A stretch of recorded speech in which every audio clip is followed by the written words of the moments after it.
Go back to here. All right, so let me open this program and let me begin to show you what I'm talking about. All right, so looking over the list we created a second ago, if we think about, I'm just gonna go with low-hanging fruit here. I'm gonna go with drawing the score. So I'm gonna grab these two lines, which are the lines I need to draw my score, because it sets my color and it fills the score and lives line, yeah? So I'm gonna cut that out, and instead I'm going to create a function called print score. You with me?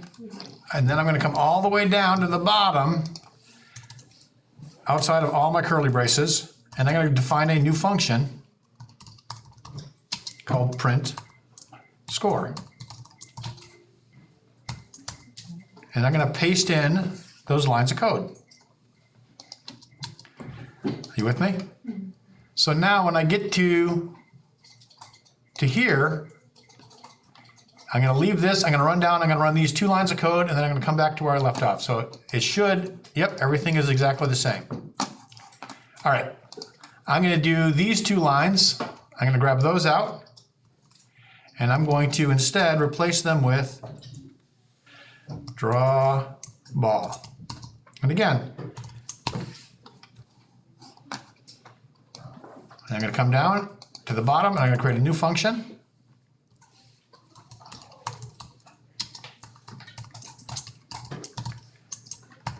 And I'm going to put those lines in.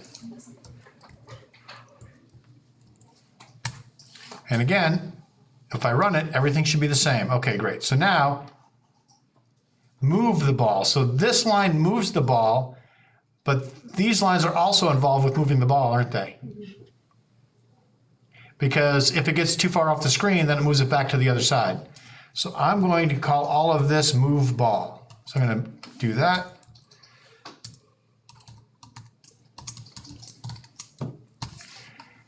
And then I'm going to come down,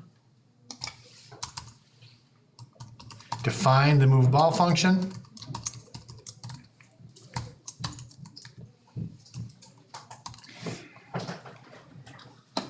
And run it to confirm that everything still works. I haven't broken anything. So all I've done so far is my draw now is just a list of, is very quickly becoming a list of tasks, you know what I mean? Rather than all of my code. And then I'm gonna grab this.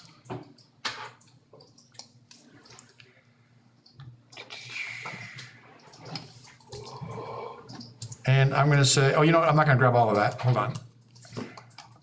I want to grab this, what's inside my if.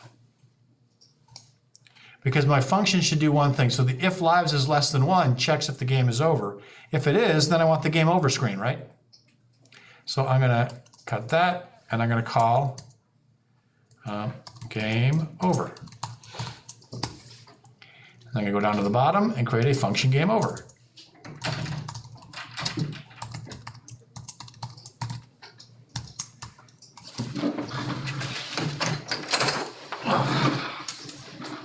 And so now, my draw is fairly straightforward, right?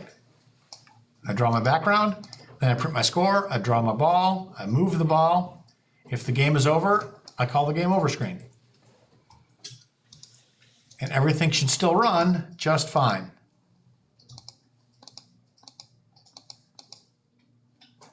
And then if I click, bam, I restart. So far, so good. Now, the other thing about functions, if we look at our mouse press now looks like a mess, doesn't it, compared to our draw? This is our entirety of our draw function now.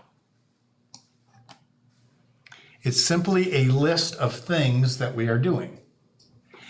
And then we have the definitions of the things we are doing rather than all in the draw function, all down here, all by themselves. Make sense? So the beauty of this, there's a couple of things that make this really kind of a powerful way to think about programming by breaking it up in these chunks, is we could have written this list of ideas before we got started. You know what I'm saying? And then we could say, hey, all right, Bella, figure out how to move the ball. And Owen, I want you to do the print score function. You know what I mean? And then we're gonna have Joey do the move the ball or draw the ball. Make sense? And so you could then also break it up amongst yourselves, and then you just have to bring your functions together. As long as you have some certain agreed upon things like your variables that you're all gonna be using. Kind of makes sense? And then in our mouse press, we could even break up our mouse press a bit, right? Because what's this whole bit about? If this statement is true, we want to restart the game, right? Mm-hmm. So I would actually just do this. I'll cut that out and create a new function called restart game. So if this happens, then I want to restart the game. So then I come down here and put that.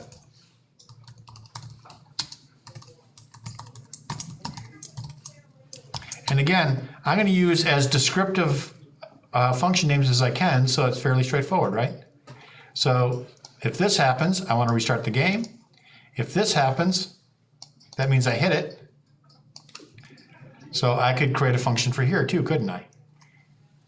So, and then, as I said, when you want to look at your stuff, you can, it's all right down here. So far, so good. So this is, as I said, it's a way of thinking about coding and problem solving that can make it a little bit more, again, in this case, we're not calling these functions more than once, but now it's just very straightforward as to what each piece does. Simplified. You know what I'm saying? So we're not managing complexity in the sense that we're calling the same code over and over again, but we're managing kind of complexity of like our conceptual complexity. You know what I mean? All the concepts are called out. This is what we're doing. A good function should do one thing. Sometimes if your function looks like it's doing too much, then you might have sub-functions where a function calls another function. Kind of like mouse pressed is calling restart game. You know what I'm saying? So